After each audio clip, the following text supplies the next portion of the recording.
সুপ্রিয় দর্শক, আসসালামু আলাইকুম। সবাইকে আমন্ত্রণ জানাচ্ছি মোহনা টেলিভিশনের বিশেষ আয়োজন Chakda steel and rolling mills Bangladesh উন্নয়ন অগ্রগতি অনুষ্ঠানে। পুরো অনুষ্ঠান জুড়ে আপনাদের সাথে আছি আমি সাইফুল ইসলাম নয়ন। আমরা বাংলাদেশ উন্নয়ন কর্মকাণ্ডে বিভিন্ন বিষয় নিয়ে কথা বলে থাকি। বিশেষ করে একটি উন্নয়নশীল দেশ হিসেবে বাংলাদেশ কতখানি এগিয়েছে, কিভাবে এগিয়ে যাচ্ছে, কিংবা কিভাবে কাজ করলে এর উন্নয়ন ব্যাপকভাবে ত্বরান্বিত হবে সেই সকল বিষয় নিয়ে। আর এই সকল বিষয়ে কথা বলতে স্টুডিওতে আমন্ত্রণ জানিয়ে থাকি বাংলাদেশ উন্নয়ন কর্মকাণ্ডের সাথে জড়িত অত্যন্ত প্রিয় মানুষদের। তারই ধারাবাহিকতায় আমরা যে আমাদের স্টুডিওতে আমন্ত্রণ জানিয়েছি গণপ্রজাতন্ত্রী বাংলাদেশ সরকারের মৎস্য প্রাণী সম্পদ মন্ত্রণালয়ের মাননীয় প্রতিমন্ত্রী জনাব নারায়ণ চন্দ্র চন্দ এমপি। স্যার, আপনি কেমন আছেন? ভালো, আপনি কেমন আছেন? আমি বেশ ভালো আছি স্যার। আসলে বাংলাদেশ সরকার, বর্তমান সরকার উন্নয়নের মডেল আমরা বারবার বলে আসছি যে উন্নয়ন অনেক দূর নিয়ে গেছে বাংলাদেশকে। সেক্ষেত্রে মৎস্য প্রাণী সম্পদ কিন্তু কোনো ব্যতিরেখে নয়। কিন্তু আপনারা গত সরকার যেভাবে কাজ করেছিল, এই বছর সরকারের ভিশন কিন্তু আবার 2041, গতবার ছিল 21। এই 2041 বাস্তবায়নে আপনারা মৎস্য প্রাণী সম্পদ মন্ত্রণালয় কিভাবে কাজ করছেন? ধন্যবাদ আপনাকে। এই সরকার, বিশেষ করে আওয়ামী লীগ সরকার 2008 সালে নির্বাচনের পর নবম জাতীয় সংসদে মহাজোট সরকারের নেতৃত্ব দেন মাননীয় প্রধানমন্ত্রী জাতির পিতা শেখ মুজিবুর রহমানের সুযোগ্য কন্যা জননেত্রী শেখ হাসিনা। তিনি 2008-এর আমাদের নির্বাচনী ইশতেহারে বলেছিলেন যে রূপকল্প 2021 অর্থাৎ 2021, সেই রূপকল্পের উদ্দেশ্য ছিল একটি মধ্যমায়ের দেশে পরিণত করা। আমরা বিগত 5 বছরে যেটা দেখেছি যে জননেত্রী শেখ হাসিনার নেতৃত্বে, মাননীয় প্রধানমন্ত্রীর নেতৃত্বে বাংলাদেশ এখন উন্নয়নের একটি মডেল হয়েছে। এবং এই মডেল যে হয়েছে প্রতিটি ক্ষেত্রে, আমাদের কৃষি, আমাদের শিক্ষা, আমাদের স্বাস্থ্য, বিদ্যুৎ, এখানে মৎস্য চাষ, প্রাণী সম্পদের উন্নয়ন এবং আমাদের সামাজিক যে নিরাপত্তা বেষ্টনী সেটাকে নিশ্চিত করে আমাদের শ্রমিক, আমাদের কলকারখানা, শিল্প বিকাশ, শ্রমিকদের জীবনযাত্রার মান প্রতিটি ক্ষেত্রে কিন্তু অতীতের সমস্ত রেকর্ড থেকে দেখা যায় যে অগ্রগতি হয়েছে। আমাদের এই অগ্রযাত্রায় আমরা আমাদের বিগত 5 বছরের সময়ে আমরা যেটা দেখেছি এবং আমরা যেটা করতে পেরেছি, বিশেষ করে মৎস্য প্রাণী সম্পদের ক্ষেত্রে আপনি যেটা জিজ্ঞাসা করেছেন যে আমরা মাছে ভাতে বাঙালি, এই কথাটা রয়েছে। তবে আমি এখানে বলবো যে আমরা শুধু মাছে ভাতে বাঙালি না, আমরা কিন্তু ছোটবেলায় মা কি করতেন, বললো দুধ খেতেই হবে এবং হাত ডুবাইয়ে দুধ খেতে হবে। হ্যাঁ, দুধে ভাতে, এটাও কিন্তু রয়েছে। আর এই মাছ কিন্তু আন্তর্জাতিক পর্যায়ে এখন সকলেই কিন্তু মাছকে ভালোবাসছে, চাহিদা বেড়ে গেছে। কারণ মাছের যে গুণাবলী, এটা স্বাস্থ্যের জন্য অত্যন্ত দরকার। অতএব একটি মেধা সম্পন্ন, একটা শক্তিশালী এবং সবল জাতি গড়ে তুলতে গেলে আমাদের নতুন প্রজন্মের জন্য দরকার মাছ, মাংস, ডিম, দুধ। এগুলি এই খাতের থেকে উৎপাদন হয়। আপনি এটা জেনে সুখী হবেন, বিশেষ করে এখানে দেখতে পাচ্ছেন ইলিশ। এই ইলিশ কিন্তু একসময় প্রায় পাওয়া যাচ্ছিল না এমনি অবস্থা।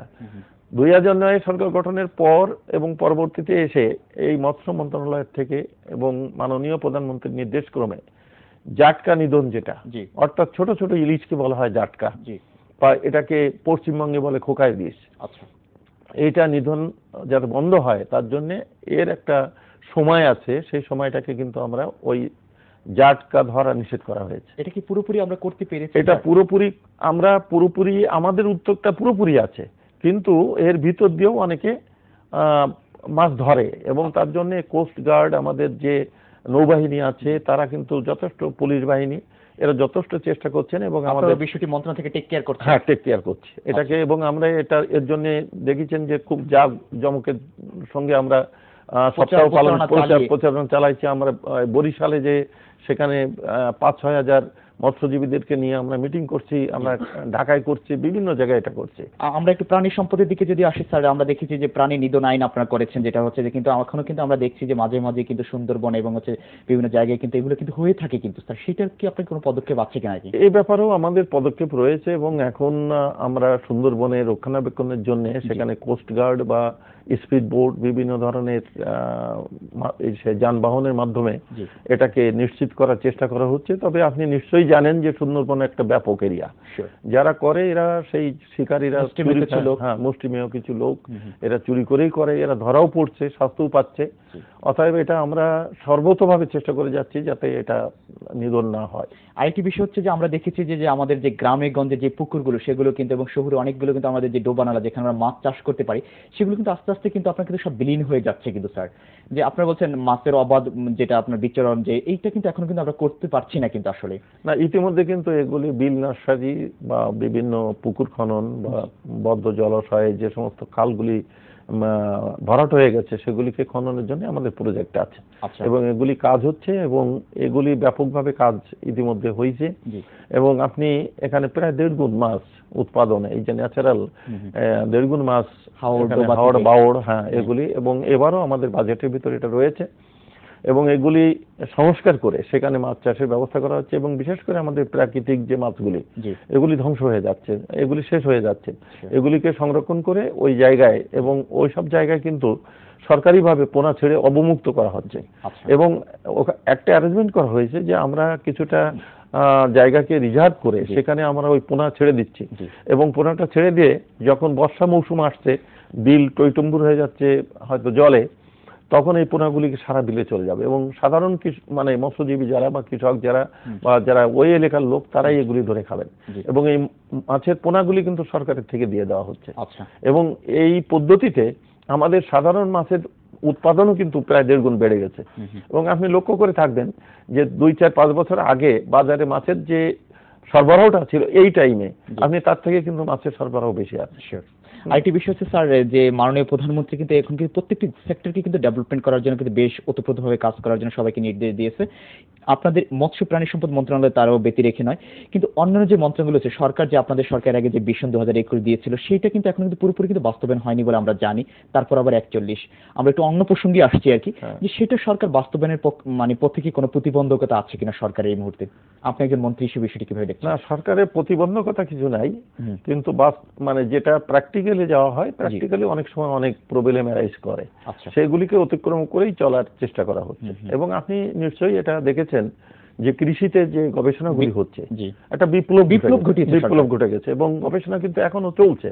এবং আমাদের আগামীতে যে জনসংখ্যা বৃদ্ধি পাবে, সেই জনসংখ্যা বৃদ্ধি যখন পাচ্ছে তখন কিন্তু আমাদের ল্যান্ডের পরিমাণ কমে যাচ্ছে, কারণ বাসস্থান বাড়ছে, এবং শিল্প কলকারখানাও কিছু জমি চলে যাচ্ছে। অবশ্য সরকার এটাই করছেন যে অকৃষিযোগ্য জমি সেগুলি ওই খাতে দেওয়ার জন্য সেটা নির্দেশ দিচ্ছেন।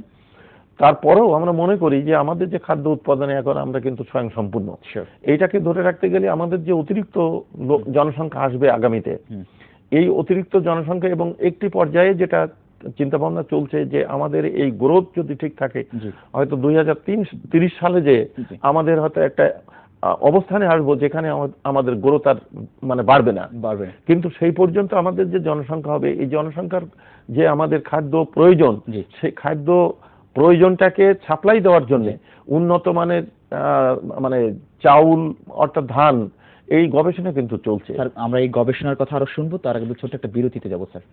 সুপ্রিয় দর্শক, আমরা যাবো চাকদা স্টিল অ্যান্ড রিরোলিং মিলসের সৌজন্য ছোট্ট একটা বিরতিতে। আশা করছি আমাদের সাথেই থাকবেন।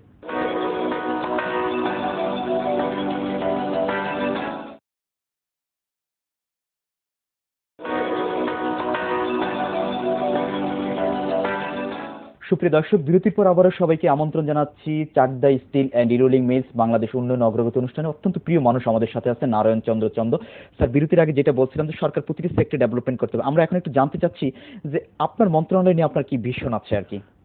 আমার মন্ত্রণালয় নিয়ে আমার যে ভিশনটা রয়েছে, বা আমার সামগ্রিকভাবে আমার মন্ত্রণালয়ের মাননীয় মন্ত্রী আছেন বা অন্যান্য যারা সচিব কর্মকর্তা রয়েছেন, সবাই মিলে আমাদের যে ভিশনটা রয়েছে, এবং বিশেষ করে মাননীয় প্রধানমন্ত্রী আমাদের ইতিমধ্যে দিক নির্দেশনা দিয়েছেন।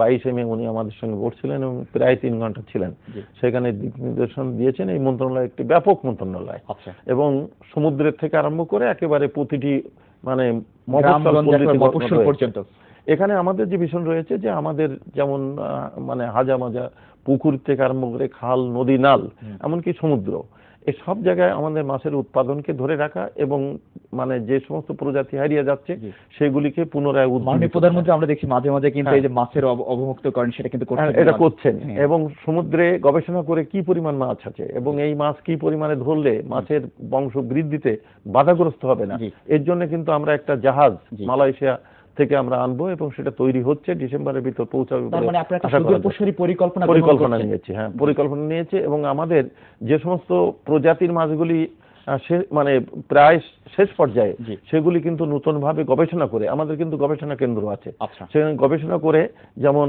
আপনি মানে তেলাপিয়া যেটা আছে বা রুই কার্প জাতীয় যেগুলি এর তো উৎপাদন দেখেছেন, কিন্তু আমাদের এখন কিন্তু কই, মাগুর, শিঙি, এমনকি চিতল, হ্যাঁ, পাবদা, এগুলিও কিন্তু গবেষণা করে এর হ্যাচারির মাধ্যমে কিন্তু পোনা উৎপাদন করা হচ্ছে।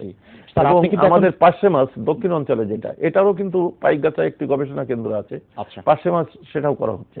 স্যার, আপনি কিন্তু এখন কিন্তু আর মানে এলাকার জনগণের না 16 কোটি মানুষেরই আছে প্রাণ আর কি, তো আপনার এলাকা ব্যক্তিগত যেখান থেকে আপনার জনগণ আপনাকে নির্বাচিত করেছে সেখানের জনগণের উদ্দেশ্যে এবং সেখানে কি কি ল্যাকিংস গুলো আছে, এলাকাকে কিভাবে উন্নয়নের দিকে নিয়ে যেতে চাচ্ছে? আমার নির্বাচিত এলাকা হচ্ছে ফুলতলা এবং ডুমুরিয়া।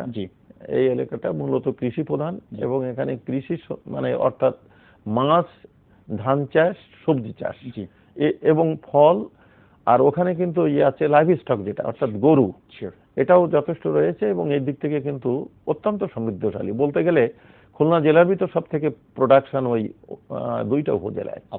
এখানে সামান্য কিছু এলাকায় শিল্প কলকারখানা রয়েছে, আমার 8টা গিলেতলা এলাকায়, আর মাঝে মধ্যে 2-1টা কিছু থাকলো কৃষি প্রধান। এখানে কৃষির উন্নয়নের দিক থেকে সর্বাত্মক প্রচেষ্টা নেওয়া হয়েছে এবং কৃষিতে এখানে যথেষ্ট এগিয়ে, এবং সবজি চাষ, ধান চাষ, এবার ধানের বাম্পার ফলন হয়েছে, আর মাছ চাষ। এখন এখানে কিন্তু উদ্ভাবন কিছুটা আমাদের যারা চাষি তারা নিজেরাও করেছে। একই জায়গায় একই জমিতে দেখা যাচ্ছে তারা নিজেদের জমিটাকে ছোট্ট ছোট্ট খণ্ড বেড়িবাঁধ দিয়ে সেখানে তারা গলদা চিংড়ি চাষ করছে, পাড় দিয়ে ড্রেন কেটে ওখানে গলদার পোনা রাখা হয় এবং সেখানে কার্প জাতীয় মাছ চাষ হয়। যোগাযোগ ব্যবস্থাটা বড়, আমাদের সব থেকে দক্ষিণ অঞ্চল, বিশেষ করে দক্ষিণবঙ্গের কথা বলবো, দক্ষিণ পশ্চিম অঞ্চল অর্থাৎ খুলনা ডিভিশন, ঢাকার ফরিদপুর অঞ্চল এবং বরিশাল ডিভিশন, এই অঞ্চলটা পদ্মা সেতু। মাননীয় প্রধানমন্ত্রী পদ্মা সেতুর দিক থেকে তিনি তো চূড়ান্ত পর্যায়ে চলে গেছেন, এই বাজেটে টাকা রয়েছে। এই সেতুটি হলে আমাদের ওই অঞ্চলের একটা অর্থনৈতিক মানে দ্বার খুলে যাবে এবং আমরা সেটা মনে করছি যে এটা দরকার। আর সাথে সাথে ওই অঞ্চলে একটি আমাদের এয়ারপোর্ট, আমরা মোংলা কিন্তু আমাদের একটা বাণিজ্যিক বড় মানে বন্দর এবং এখানে রেল লাইন আসছে, এটাকে গভীরতা রক্ষার জন্য যেটা ড্রেজিং করা তারও একটা ব্যবস্থা সরকার নিয়েছেন এবং আমরা মনে করি ওখানে এয়ারপোর্টের যদি হয়, কারণ আমাদের যে মাছের পোনাগুলি যায়, কোনো চিন্তা ভাবনা আছে ওখানে এয়ারপোর্ট করা? হ্যাঁ, এয়ারপোর্টের মানে জায়গাও সব ফাইনাল হয়ে গেছে। অবশ্যই এই বাজেটে টাকা নাই, আমরা আশা করব যে মাননীয় অর্থমন্ত্রী, মাননীয় প্রধানমন্ত্রী এই বাজেটে যাতে টাকা দেন। এটা কেন বলছে এই কারণে যে আমাদের ওখানে লক্ষ লক্ষ কোটি কোটি পোনা যাচ্ছে, আজকে বাগদার পোনা চিটাগাং থেকে, কক্সবাজার থেকে, হেসারির থেকে যে যশোরে ফ্লাইট মানে প্লেনে নামছে, যশোর থেকে আমাদের খামার পর্যন্ত নিতে পোনা কিন্তু অত্যন্ত ক্ষতিগ্রস্ত হয়।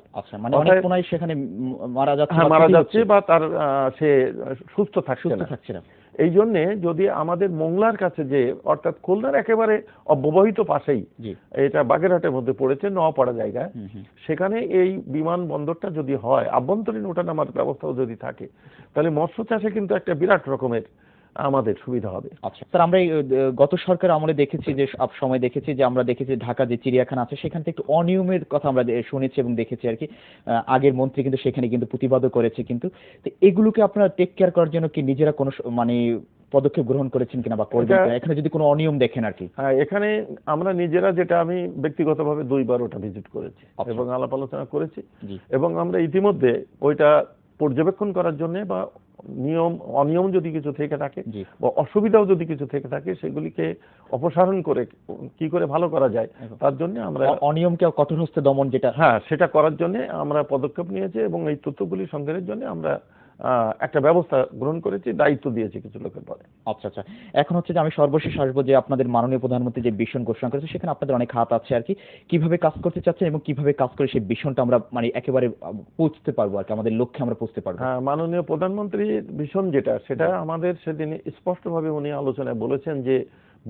বঙ্গবন্ধু জাতির পিতা, তিনি কিন্তু স্বপ্ন ছিল, হ্যাঁ স্বপ্ন ছিল, তিনি কিন্তু এই মাছ বাংলাদেশের অন্যতম রপ্তানিযোগ্য পণ্য হবে, এটা উনি বলে গেছিলেন।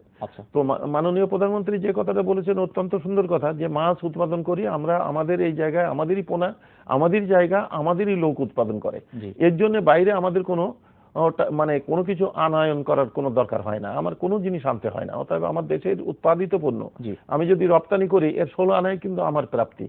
ঠিক তেমনি ভাবে পাট, এটাও কিন্তু যেমন আমাদের পোশাক আছে, কিন্তু পোশাকের অনেক জিনিস কিন্তু বাইরে থেকে ফরেন কারেন্সি আমাদের চলে যায়, কিন্তু এটা নিজস্ব। এবং উনি যেটা ডিজায়ার করেছেন, এবং উনি আমাদেরকে অনেকগুলি সাজেশন দিয়েছেন, এবং সেখানে যেমন একটা হচ্ছে কাঁকড়া এবং কুচে, এটা বাইরে অত্যন্ত মার্কেট আছে। এর জন্য কিন্তু এইবার বাজেটে একটা নতুন করে প্রকল্প কিন্তু গ্রহণ করা হয়েছে। এই চাষটাকে আমরা গবেষণা করছি এবং এটা অনেক দূর এগিয়েও গেছে। এটাকে যদি করা যায়, খাঁচায় কিন্তু কাঁকড়া চাষ খাঁচার ভিতরেও এখন করা যাবে, আমরা সেই পদ্ধতিতে এগোচ্ছি। আমরা এই নিয়ে যথেষ্ট চিন্তা ভাবনা করছি। মাননীয় প্রধানমন্ত্রী কিন্তু বলেছেন যে মাছ এখানে আমাদের যথেষ্ট সম্ভাবনা রয়েছে, হয়তো এমনও হতে পারে, বা উনি ডিজায়ার করেন, উনি বলেন যে মাছই আমাদের হয়তো প্রথম এবং প্রধান রপ্তানিযোগ্য হবে। আমাদের দেশের চাহিদা মেটানোর পরও আমরা বিদেশে পারবো, এবং আমাদের প্রচুর পরিমাণে বৈদেশিক মুদ্রা আসবে। এখন হচ্ছে মাননীয় মন্ত্রী, আপনি যদি আমাদেরকে স্বপ্নের বাণী শুনেন, বাংলাদেশকে আপনি কোথায় দেখতে চাচ্ছেন? কারণ আমরা জানি আপনি বঙ্গবন্ধুর আদর্শের বিশ্বাসী, কোথায় দেখতে চাচ্ছেন বাংলাদেশ? বঙ্গবন্ধু এই জাতিকে ভালোবেসেছিলেন তার জীবনের স্বপ্ন একেবারে প্রথম থেকেই, এবং আমরা দেখেছি তারই সুযোগ্য কন্যা জননেত্রী শেখ হাসিনা যে নেতৃত্ব দিচ্ছেন, সে ভীষণ লক্ষ্য, অর্থাৎ ওনার স্বপ্ন পূরণে তিনি এগিয়ে যাচ্ছেন। আমাদের আজকে $1190 মাথাপিছু আয়ে পৌঁছে গেছি আমরা। $1500 পৌঁছলে আমরা মধ্যম আয়ের দেশে পৌঁছাবো, হয়তো 2021-এর আগে আমাদের সেটা হয়ে যাবে। এবং 2041 যেটা তিনি চিন্তা করেছেন, আমি মনে করি এই মানব সম্পদকে যদি আমরা মানে মানুষকে যদি আমরা সম্পদে রূপান্তরিত করতে পারি, কাজে লাগাতে পারি, তাহলে বাংলাদেশ হবে অন্যতম বিশ্বের একটি অর্থনৈতিক জোন, এবং সেটা হবে এই দেশের স্বপ্ন পূরণ, বঙ্গবন্ধুর স্বপ্ন পূরণ। এবং এই স্বপ্ন যেদিন পূরণ হবে, সেদিনই আমাদের সেই সংগ্রামের মানে যে আমরা সেটা আমরা পাবো। মাননীয় মন্ত্রী, আপনাকে অসংখ্য ধন্যবাদ। আসলে এতগুলো বিষয় নিয়ে কথা বলতে অনেক সময়ের প্রয়োজন, সময় একেবারে বাধা, তবে কথা দিচ্ছি অন্য আরেক সময় বিষয়গুলো আমরা কথা বলবো। আপনাকে ধন্যবাদ। সুপ্রিয় দর্শক, আমরা আমাদের অনুষ্ঠান একেবারে শেষ প্রান্তে, তবে যাবার আগে বলছি, অনুষ্ঠান সম্পর্কে যে কোনো তথ্য এবং মতামত আপনি আমাদেরকে জানাতে পারেন। আপনি জানান আমাদেরকে, আমরা জানাবো গোটা বাংলাদেশকে। এতক্ষণ আমাদের সাথে থাকার জন্য সবাইকে অসংখ্য ধন্যবাদ জানিয়ে আমি সাইফুল ইসলাম নয়ন এখানে বিদায় নিচ্ছি। ভালো থাকতে হবে সবাইকে। আল্লাহ হাফিজ।